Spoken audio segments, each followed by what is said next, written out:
One of the biggest misconceptions about becoming a private investigator is that you need law enforcement experience to become a PI. I am here to tell you nothing could be further from the truth. Don't get me wrong, having law enforcement experience can, keyword can, in some cases help someone if they want to become a PI, but in many cases it can make becoming a PI more difficult. Let's cover what you need to do to become a successful private investigator when you have no law enforcement experience. First, you need to familiarize yourself with the private investigations industry. You need to understand the different sectors, markets, and services offered in the private investigative world. This list is quite extensive, and for many, it is quite a shock when they see this list of things that a PI can do. And this list, while it is comprehensive, it is not exhaustive, to be sure. You need to go through all of the areas where a PI might specialize in, evaluate them individually, and then see what might interest you the most. This video is sponsored by OREP Insurance and Working PI Magazine. OREP is a leading provider of private investigator liability insurance. Visit orep.org for a quote today. Many new PIs start a business, but they have no real idea of what they want to do, and they try to make it up as they go along. Doing this can work, but it doesn't work in most cases, and I have seen many PIs get stuck in one niche area of work only to later regret having not pursued other avenues of investigations for their PI career. Surveillance is one of those areas, as it is the easiest investigative field by far to get into when you first become a private investigator. Surveillance work is plentiful in the PI industry in most markets and most times, regardless of how the economy is doing. And this is why many new PIs start out doing surveillance. It is exciting, there's plenty of work, and it can be quite lucrative. But there are downsides to doing surveillance all of the time too. Many times new PIs get stuck in the day-to-day routine of going out and doing the work that they have, and they have no time to pursue other areas of interest in the PI industry. Once you have been working for a while, it becomes like any other job. You have bills to pay, you have clients to answer to, and the thought of suddenly changing your career path is scary, and it's difficult to manage once you are established. This is where I was when I got started many years ago. I started out with one client doing only surveillance, and most of that was for workers' comp fraud cases. It paid okay. I had plenty of work. In fact, I was working most of the time 6 to 7 days a week. But then after a few years, I was reminded of this. This is my little yellow notebook where I started my original planning for my new PI business way back in 2008. In here, I had a 1-year, a 3-year, and a 5-year plan written down. You see, I knew very little about being a PI, but I knew a lot about running a business. And I knew it took an average of 3 years for a new business to get to the point of being considered successful. And every year I grab this notebook and I extend that outlook out for at least another year so I can keep the dream going. And if I start off in new areas of investigation or new side industries, I create a new 3 to 5 year plan for those too for my future reference. And one of my first entries in my planning journal was to use surveillance as a stepping stone to gain experience and help me expand my PI business into new areas.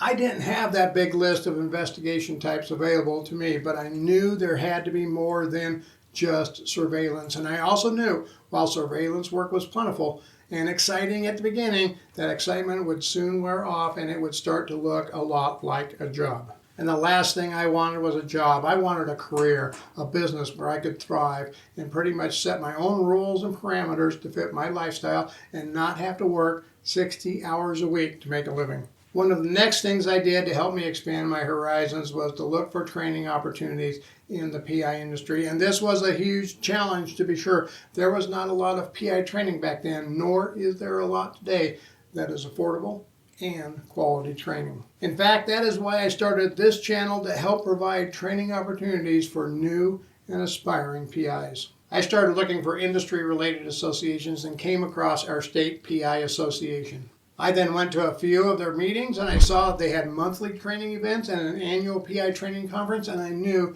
that this was a good place to start gaining new knowledge and to start networking. Now, I know most of you are probably a lot like me and dread networking. I am no fan of walking into a room full of complete strangers, telling them stories about myself as they question me, handing out my business cards, and then waiting for phone calls and leads to come in. And if you go into networking thinking that is all it is, well, it won't work very well for you. But if you go into networking realizing that 90% of everyone there has the same feelings and will not be doing much networking, then you will start to understand that you have a huge advantage over all of them because you are doing the networking. Just work on your, as they call it, elevator speech so you can quickly, in less than 20 seconds, tell someone who you are and what you do and get a business card in their hands. But don't just give them a card, ask them for a card. In fact, I usually ask them for a card before I offer them my card. People get so excited when someone asks them for a card, they are much more receptive to taking your card and remembering you. Then take those cards that you gathered and send out a quick, "It was nice to meet you" email a few days later to help solidify their knowledge of you. And remember the biggest rule when it comes to networking, don't count your ROI or return on investment based on calls, leads, or jobs that you get every time you go out. Networking is an investment in time for you and those that you network with. It will take many networking events, many handshakes, and many card exchanges before you start to see results. People don't just hire you, refer you, or help you just because they met you. They hire you, refer you, or assist you because they got to know you and because they have a need to hire or refer you to someone else. This goes along with creating a compelling personal brand for yourself and your new PI business. Your brand should tell the story of your professional interests, values, and areas of specialty. This brand can be made through many mediums like a website and social media platforms like LinkedIn and Facebook. But make sure you have a separate account on those social media platforms for your business. Don't send people to your personal Facebook page. You also need to garner knowledge and experience, and this can be done through a state PI association as well and their training opportunities. In fact, most state PI associations offer free regular training events for their members, and membership costs are usually very low. As well, they provide annual training conferences that are usually 2 to 3 days of full training. Another quick story about my success in moving into new fields of investigation is directly tied to many of those training events from my state PI association. I learned the basics of accident investigations at my first annual conference. In fact, the Monday right after that training event, I received a call from a national firm that needed an investigator for an accident, and I was able to get that job, get that client, who is still a client today because of that training. I also learned a lot of what I know about interviewing from these types of training classes, and that helped me immensely in getting into criminal defense investigations.